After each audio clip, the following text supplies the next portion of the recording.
Well, we're on to the second book of tunes now. The first one is drenched, right?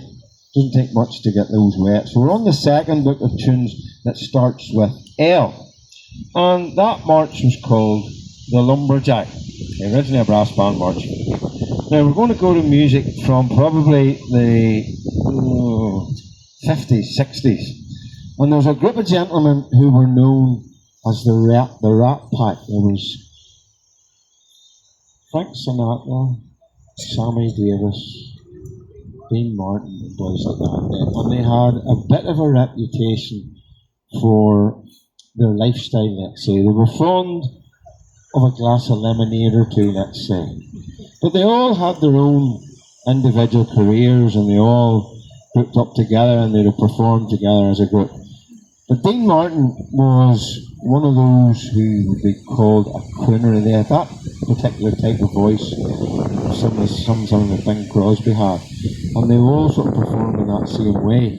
And Dean Martin was a bit of a flash character, as you know.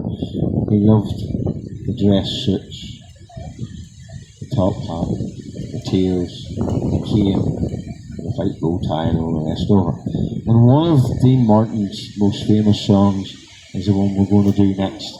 If you can imagine him coming down a big flight of steps like that there, the top hat on, the high collar, he's got the white bow tie, he's got the cane, the tails, the cape, shoes and all the rest of it.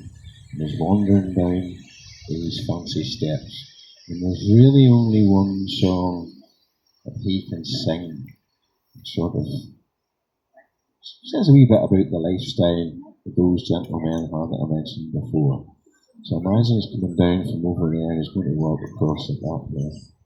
And he's going to be singing that low wine drink, isn't he?